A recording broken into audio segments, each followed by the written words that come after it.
nothing, it seems. But it doesn't really matter either way. Corky Fizz. On the other side, Fiddlesticks Draven. That's a bit of a random throw out there, just banning the Draven like that. Could they miss? No, they wouldn't misclick. Who? They wouldn't misclick Draven instead of Elise, who's right after it.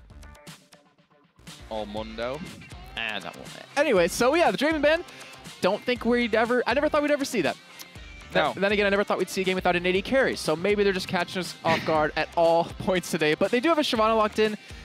And Gorilla, I mean, he did pretty damn good. He didn't farm as well early on because they were out of the laning phase very quickly, but he was such a nuisance in those fights. He was single-handedly, I think, keeping DFM in that second game up to the point where it just couldn't carry it anymore. His back broke. So they've left Renekton open in this one, which they were just hovering over. We've seen Renekton banned in both of our previous games, which means I wouldn't be surprised whatsoever if that Renekton actually ends up being picked up for CGA. But right now they want that Annie support, and it looks like they want the VIII for the jungle. A two-time pick actually for Anelace over on the DFM side. Yes, looks like he's going to, well, one of his two champions. It's either VIII or it's either Jarvan. He's going to go for that man himself. So I'm curious, are they going to pair it up with like maybe an Orianna to do that whole combo with the Jarvan Orianna? You get the ball in there, you hold them all there. It's not a bad pickup. It allows Shyvana to finally do some extra damage without having to chase, so it makes it so you don't have to go for like a Lulu support necessarily, or a support that has any sort of CC. But Thresh definitely does help, and it definitely does facilitate that. The Annie pick though, she's such a strong support right now, but unfortunately for Sean, he just hasn't had the backup he's needed when he's committed to the fights. It seems like maybe there's a little bit of miscommunication. He's been flashing Tiberines in, and he doesn't really have the damage. Flashing Tiberines. Yeah, it's a verb. It's a verb. But he doesn't have like necessarily the backup behind that to really kill that person that they got. I mean, they hit the AD carry of the enemy team multiple times, but they couldn't actually lock him down. They had that cleanse, obviously, get out of that little bit of a stun, but you need a little bit more. And we see a VIII and Renekton coming into this one. So that Renekton that we thought would get through after the ban, there wasn't a ban towards it because they took Fizz instead, will be picked up here by CGA to go for Red, who's obviously had himself jacked in the last couple of games. For me, in game number 2, outstanding performance, was very, very dangerous. Opting not to ban that out, but with his Renekton open, he seems more than happy with that one. So what are DFM going to finish off with here? Lucian, Jinx, well, all the AD carries apart from Draven, which was, again, a weird... He's like, damn it, that's the one I wanted this game. They heard me talking between game 2 and 3 that I wanted Draven. I don't know why that Draven ban all of a sudden just appeared, but whether that was a misclick or whether they were really going for the Draven that iimitai has not picked up in the last 2 games, we'll have to see. Currently sat on Tristana and Orianna, so it's going to be Tristana, Orianna. I'm actually surprised to see the Tristana over the Caitlyn. Well, for one, iimitai plays Caitlyn quite a bit. 2, Caitlyn is a pretty damn good counter to Vayne, since you have that range early on. The Tristana, though, I don't know why you would change it up, because if they're going for like a 2v1 lane against that Renekton to stop from getting farmed up, you depend on a lot of harass with your Aegis Tristana, and you can't attack under the turret when you're doing that, where a Caitlyn can just kind of bounce in between the shots. But, so you are seeing Orianna this time, not going to be in the support lane, I would imagine. But I don't know. I want to see how well he plays on Tristana. What are they finishing off with here? They were looking possibly at Cassiopeia. You know, they were sat with Riven as well. Ziggs. Like, we had that so many times played at Intel Extreme Masters in Cologne. We had Link playing it from CLG, did phenomenally well. I think he didn't die once on him over the course of his 2 games. But we've had a lot of players say that, you know, Ziggs is a very good counter to Orianna.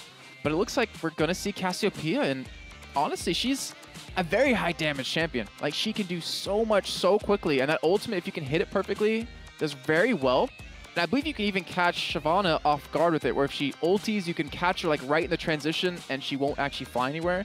So I don't know how quick his reaction times are for that, but I don't know. It's really interesting to see a Cass picked here, and it gets an Orianna, so you get the move speed, which can help quite a bit, but the range is going to be a little bit of a difficulty. So let's see then. 2-8 obviously going to play now. And they are in the wrong order technically, but we'll let them off. Oh, you're the camera guy, so it's up to you. Yeah, I'm the camera guy, so I've got to move that all around. I have to have that in my mind as we get into this next one. But Vayne, you know, GodKwai played a great Lucian in that last one. We'll see how he plays with the VIII this time around. Sean, who's had good time with Annie, you know, I always think the Tibbers and the Ultimate out of Cassiopeia as well are very kind of similar things. Like if you hit one, the other one's pretty much guaranteed afterwards. Right. Yeah, Tibberines into a Tibberin. petrifying Tibbers. There we go. If you go Tibberin in, that's all good. Yeah, it has the potential, I'll say that, to work really well. But there's a reason you don't see Cassiopeia in most competitive games, or a lot of competitive games, because she has no escape middle. Like, pre-6, she's like the easiest thing to gank, which is not that flashed up anymore. Obviously, you can speed yourself up a little bit with your Qs, but she's so easy to harass, especially as a Jarvan. I mean, he's going to have a tough time laning, so he's going to need a lot of help from PeehSmite if he wants to successfully get through that phase. But late game, if he gets going, he can do quite a bit. He can probably, I don't think he can outrun Shyvana, but he can definitely give him a run for his money. So here we go then into game number 3 between Detonation and Cyber Games Arena. Who's going to come out on top of this one? The winner will move through into tomorrow's Amateur Grand Final to play either the Hong Kong Attitude or Kuala Lumpur Hunters. And you see here, moving down, Dragon Slayer VIII, my favorite ever VIII, especially here in Singapore. What about the Heartseeker VIII? No. I saw a Dragon Slayer VIII cosplay here in Singapore last year. Now I remember why. That won my heart. Yeah. Now I just remember that's my favorite skin too.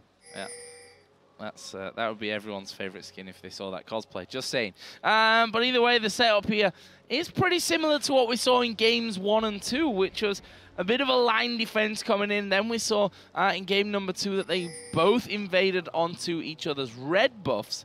What are we going to see develop here in game number 3? A couple of wards put down early on from CGA on the red side, in the either side of the river, basically. And they've got a 2-man team set up here on the top side, and actually Sean is already recalling.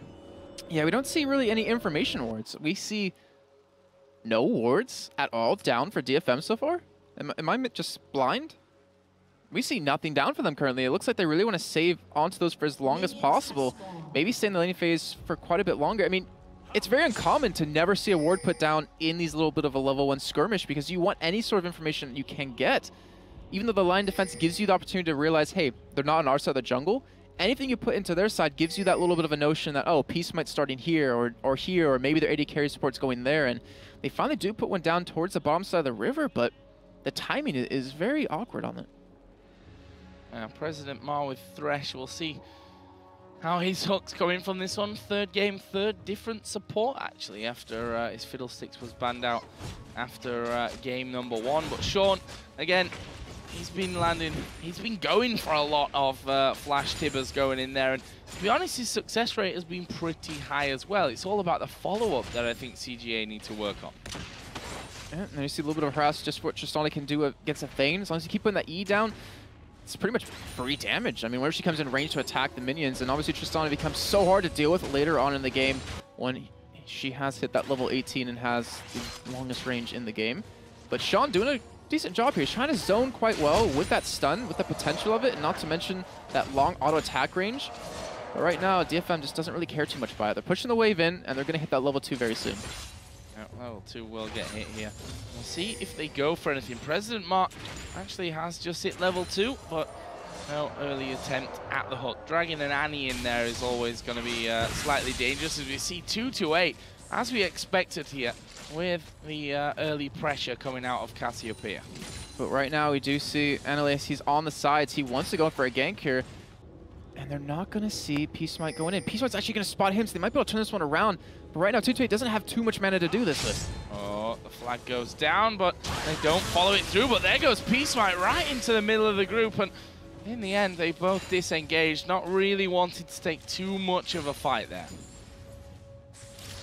And now looking at how these lanes have kind of gone a little bit here, I think PresidentMaa, the whole mindset of not putting any words out early on, was because he wants to have as many wards as possible, realizing that their lanes is constantly going to be pushing with that explosive shot out of Tristana, with just the passive off of it.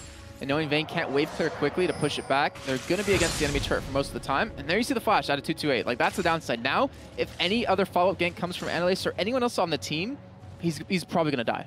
And you can't really afford to do that as an AP carry in the modern meta, where you need some high mobility, you need that potential to escape. Oh, we'll see. A little while. There's a flash and the stun. Not actually connecting that one well though onto PresidentMaa, but it was all a little bit too late actually. With VIII then not in range for the follow-up. Meanwhile in the top lane, So close, so close to missing that one. Red 1v1 against Gorilla. He did use the Ghost right at the very end of that encounter as well, so Ghost will be down. And that just shows you why they've banned out Red's Renekton up until now. Yeah, and you can't afford to lose 1v1 ever in a solo lane. Yeah, especially as like a Shyvana right now, where Renekton should be able to gain. Well, okay, so Shyvana, as the lane goes on a little bit longer, and he gets the abilities leveled up, it's not gonna matter too much because he'll be doing more damage that Renekton can do, assuming that Shyvana builds a little bit of lifesteal into that Blue of the Rune King, so it should be okay. But you should never die in a 1v1 5 minutes in. Like that just kind of shows that you might get outplayed a little bit too hard in your lane, and that allows the jungler, you know, for PeehSmite to just focus on middle and bottom. And right now he's gonna focus on middle. He has to keep 228 alive. Yeah, 228 flash about a quarter of the way off its cooldown at this point, as we are going to see the flash coming out from GodKwai in the bottom lane as well. Having to get back to the safety of his tower. Didn't burn through his barrier there, so at least has that available for the next hook, basically, is what starts that off. Look at the difference in health in this lane, too. I mean, iimitai is just full health, and GodKwai is sitting at about a third life right now, and that just kind of shows that the harass that he's been able to do with those E's over and over has really been pressuring him quite a bit. And farming under the turret, you can see the difference in CS building up. So is Vi going to get involved on that one? We have Jarvan actually there, and Vi's in mid lane. As you said, it needs to keep 228 alive at this point. That is going to be the big thing for him. But if Anelace is able to get in and that flag and drag over onto one of them in the bottom side of the map, then it becomes really, really difficult to get out of. And right now, Anelace is working kind of against time, realizing that GodKwai has no flash, 228 has no flash, Sean has no flash. He has 2 lanes that he could go for a gank on, except bottom's constantly pushing, and middle's kind of getting camped out by PeehSmite. So he can either, I guess, just, you know, farm up quite a bit here, maybe invade and counter jungle a little bit, or maybe go for a gank on this top side, because right now, CGA is winning that one very heavily. Yeah, that's pretty much an easy lane. That just reminds me to reorder all the entire scoreboard, which I forgot to do earlier on. There we go. That's that one. You had one job, Jason, to remind me. Oh, that was. Oh, okay. Well, and then I'm done for today. That was your job. Your job failed miserably. Either way, doesn't really matter. So Renekton right now up in this top side of things. As we said, that early kill has given him a brutalizer along with that door and shield, which is going to make that lane all the more hard. Wow, yeah, it's going to be very, very difficult for Shyvana. As you see him just kind of harassing a little bit here. And can you actually hover over Renekton real quick on the score? There we go. Just so people can see his items, or Tristana's items more importantly. But yeah, he has control of this lane. You can see in the CS, he's got almost double right now. The brutalizer is definitely going to give him a lot of more harassing. Considering as a Renekton, your first item is almost always a Sunfire Cape. That shows his confidence. Yeah, exactly. And we just saw then the ping coming around, the ward in position. Actually, it wasn't. It was just Vi that spotted Jarvan coming in. 228's flash almost there at this point. Got about a quarter, just under a quarter left on that one as the hook does come in. Actually, will land on towards GodKwai from this one. The flake not quite going to get down as the stun came in from Sean. That's the thing. He's got the protection there as long as Sean has got that stun ready. Yeah, and that's really going to hurt him on mana as he continues to build that stun up over and over. But I don't know, both these lanes are not sustained, and Thresh is doing such a great job of zoning as much as possible with these attacks. But right now, Sean has flash almost open or up soon, and he's actually not even. Or he should be hitting level 6 very shortly too. So they could go for an engage, but in the meantime, DFM they're already backing away. So PeehSmite hasn't been able to take advantage of anything just yet, and neither has Anelace. Yeah, that was like the perfect time there for PeehSmite to get around the side, but not quite able to. But with that bottom lane going away, this completely opens up what is essentially a free dragon. Couldn't have said it better myself. I mean, CGA's been doing such a great job over the course of these 3 games of just taking opportunistic dragons, and there's another one right now, and that only makes Rekt to get so much stronger up in his top side. Yeah, well, it's going to be underneath the turret. He actually will flash back in towards the turret. He knows that he's not going to escape this one, and it is going to be Gorira that picks it up. So that's a very much welcome kill back here for DFM, especially in this top lane where that Renekton is just having such a good time of things. Yeah, Anelace being so far more successful than PeehSmite in these ganks. They're going to continue to push the top lane too. Maybe get this turret down about to half health, but either way, they still lost on that dragon, so CGA are still ahead from that trade. Unless this tower goes down. And in the bottom lane, actually, they're already hammering away onto that one, down to about half, as we are going to see the flash timbers coming down. There's a Salt and Battery coming into PresidentMaa, but can he get away from it? PeehSmite here, taking a lot of damage, and actually the hook will land. They don't follow up, though. Not got the damage in there, and wanted to make sure that they were safe. The stun did land onto iimitai, but he'd already rocket jumped away from that one. And as far as a big gank goes, that was not bad at all for them to survive. They committed 2 flashes, 1 ignite, and 2 ultimates for that. That is really unfortunate for CGA. They didn't have the damage they needed to burst down PresidentMaa, and that's just due to GodKwai wasn't there yet. He wasn't in the lane yet to really make that one happen, and great job by overall DFM to escape it.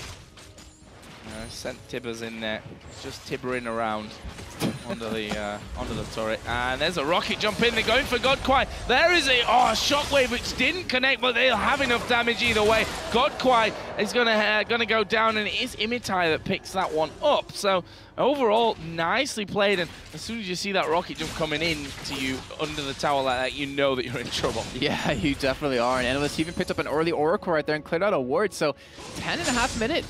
Very, very early. They did get the top turret in the end, and now they're going to get the bottom one, so they get a nice little bit of a goal lead here, even after losing that dragon. And right now, CGA, VIII's losing in farm. Their top lane is winning with Renekton still, even though he just had that death, and middle is not looking too great in their part. And Gorira doing a good job here of actually baiting out a couple of turret hits there on towards Red. He's had that good start, but that can always turn bad very quickly. 2-8 in mid, since that flash early on, has fallen 10 CS behind Orianna. Both of them, of course, going in for that Athene's Unholy Grail.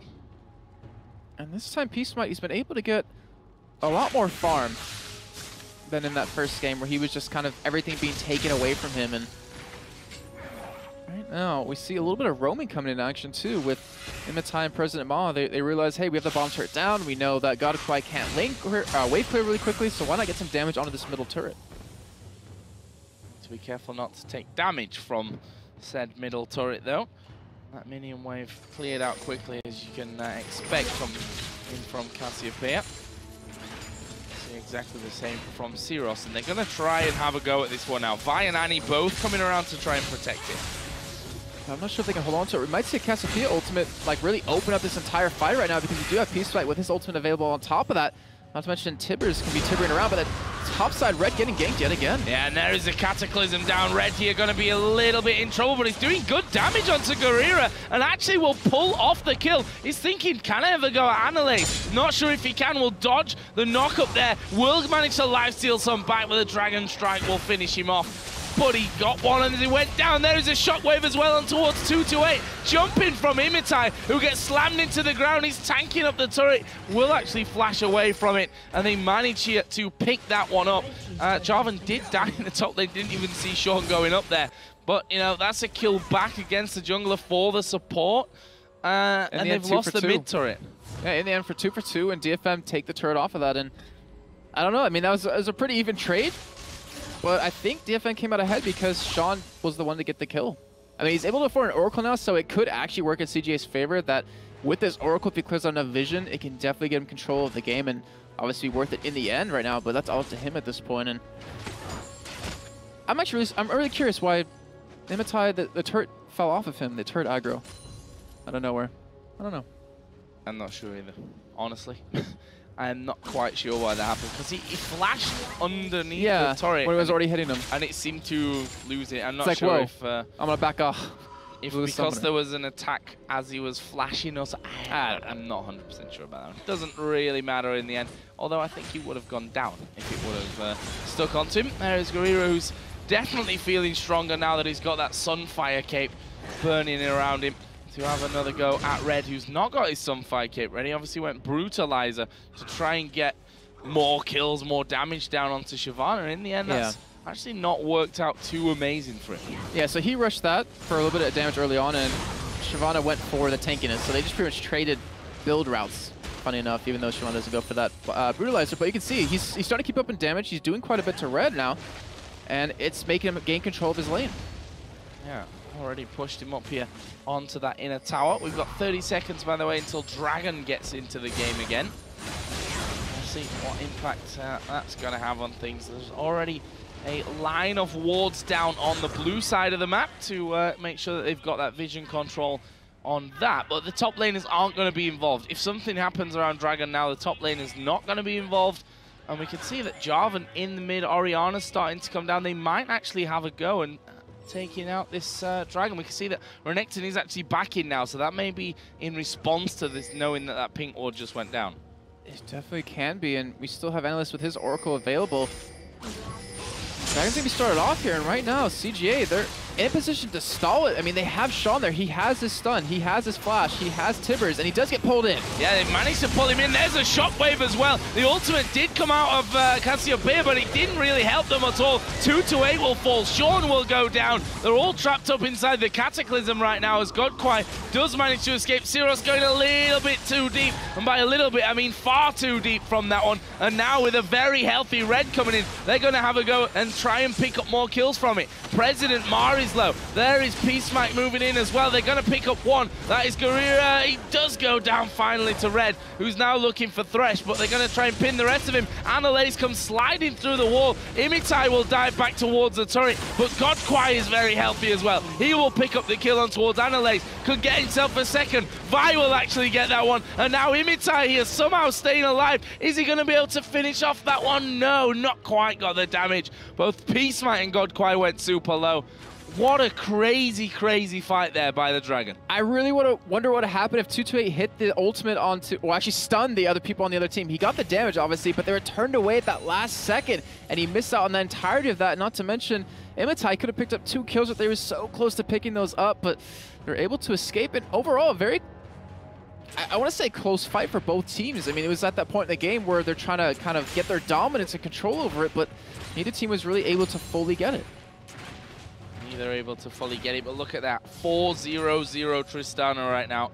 That is scary. I mean, VIII obviously is going to be scaling up with things going there, but this Tristana with the range increase that obviously she's going to be getting as things move on, mean that she's going to be harder to lock down in the fights, and it's going to be able to stand a lot further away from it than VIII will. And if you think about how the fight kind of is going to progress, you're going to most likely have Jarvan Shyvana going into the back against her.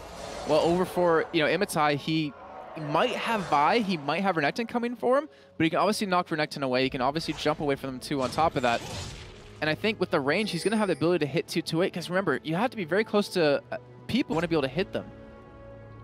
So push down onto the bottom now, or not, just PresidentMaa actually headed down there after clearing out a couple of wards on that bottom side of the jungle. With Sean and Red are down there. Red now picking himself up a Megatron cloak on top of that Sunfire cape, which he did finally finish off just before getting involved in that. But there's a bit of a push coming here from DFM onto the middle turret. It looks like they want 2-8, they're going in for it. Oh yeah, there goes the shockwave onto him. Cataclysm comes down, but 2-8 had his flash available, and ceroes actually taking so many hits there from the turret, and now PeehSmite's going to go chasing after him. VIII's coming around the back as well. He's stuck between a rock and a hard place, and he will fall. GodKwai picks up that one. In the meantime, the rest of DFM haven't been able to make anything happen. Now they're a man down. They're being chased away as Red's coming in towards the blue on top of it. And just like that, I mean, it seemed like a little bit of a miscommunication or mistiming that 2-8 had his flash, was able to escape all of that and stay alive, which is really the key point. This turret should be down here as well for CGA, especially now with Red moving in from that side. The next wave of minions coming down as well.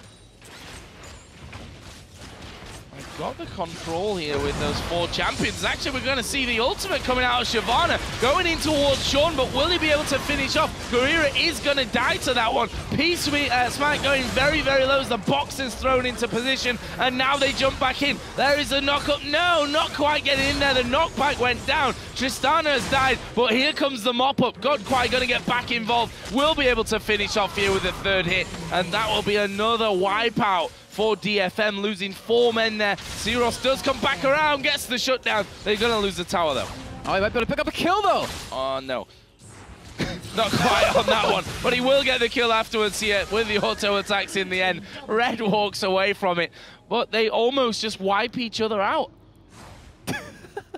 Yeah, it was so weird because iimitai, he overestimated his ability to go in there and pick up those kills. He overestimated how much CC that CGA has. They locked him down with Annie, they locked him down with Renekton, and he wasn't able to move. He had the ability to pick up those last 2 or 3 kills, and in these last 2 fights alone, no matter which way they're going, they're still so close to being one team's like perfect fight.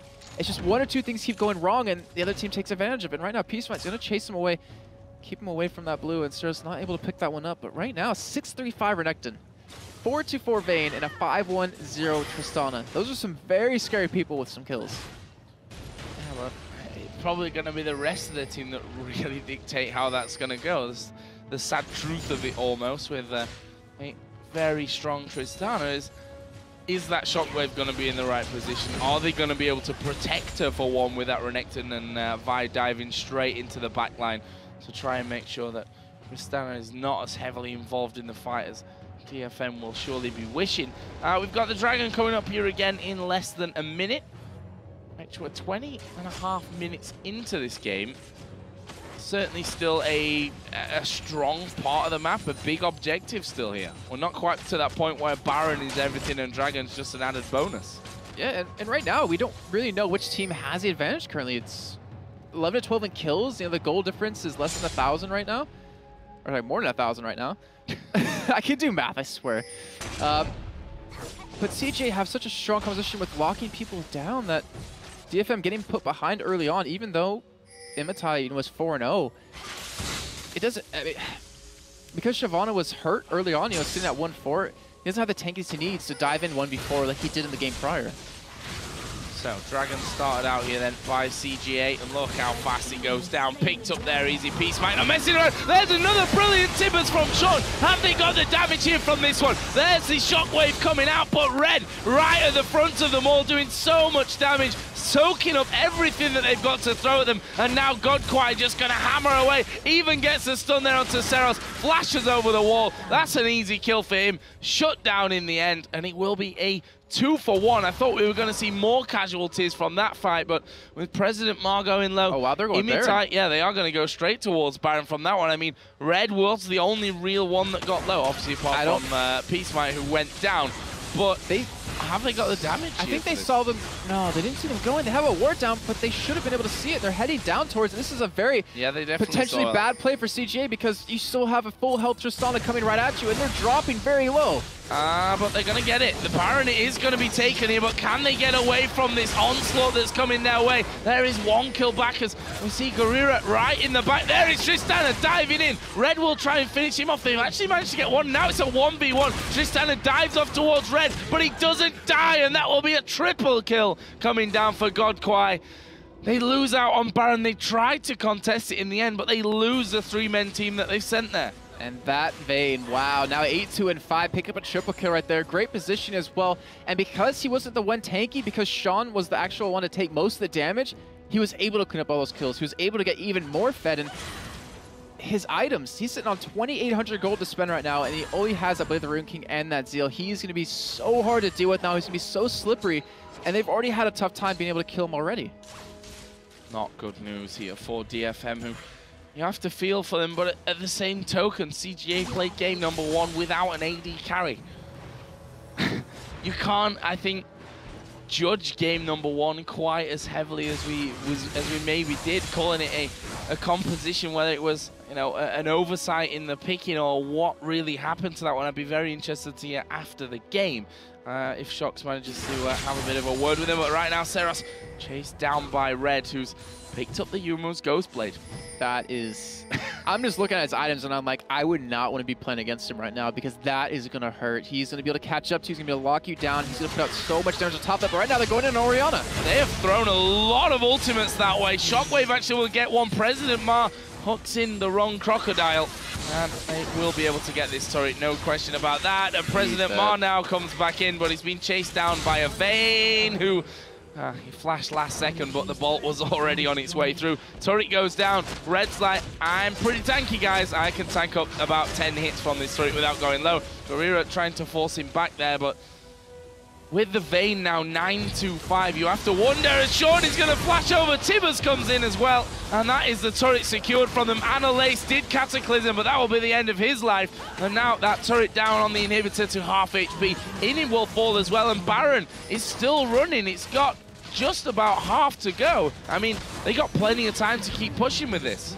But you know, they have plenty more of money to go back and spend when they do finally do that. It's going to be really hard for DFM with this inhibitor going down to well, I mean, they can kill people on CGA, but they can't get the right targets anymore. Red is just too damn tanky. 7-3 and 10 now. They were able to kill Sean, but I mean, that's a support, and he's been doing a fantastic job with these flash initiates, and GodKwai just, he can't be touched in the back line right now. No, that's the real problem with it as well, that if you can't get down, well, any VIII in a team fight is one thing, but a VIII that's now sat at 9-2-6, adding in that BF sword and Negatron cloak as well. I mean, if he gets up to that Guardian Angel, it's kind of sad to say, but you can pretty much kiss your game goodbye there. Yeah, it's completely right. And what they need to do is, which is exactly what they're doing right now, they have the Oricon PresidentMaa. They're trying to clear out the vision, and they have to catch CGA out in their own, or in their side of the jungle, if they want to be able to pick up the kills and get some turrets, because even though they're even in them, they could use that free money that's just sitting there on the map. There's Red picking up another tower for CGA. Up to now 4-3. He's got almost 2,000 gold to spend.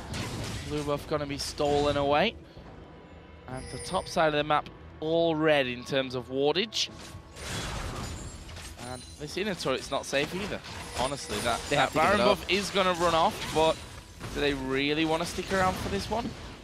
Well, I don't think they should. They kind of have to give this one a bit. They have to give this one up. I mean, they're too far away from the Supermans pushing middle, and they're actually chasing out PresidentMaa. Yeah, he's dead from this. There's no way you're getting out of that. Red actually getting into the front. Gonna pop Dominus as GodKwai now. Where's he gonna go? Nice shockwave, 4-man shockwave, but it didn't do any damage. It doesn't do any damage there. Void Staff, Athene's Unholy Grail, just not enough ability power to get that one really rolling. And now with those ultimates down, we see the jungler going in. There's the Assault and Battery going in. Gorira is going to lose his life. It leaves just 2 men, and they're not stopping just here. Red diving right to the front of them. Anelace is still alive, but there's a flash from GodKwai.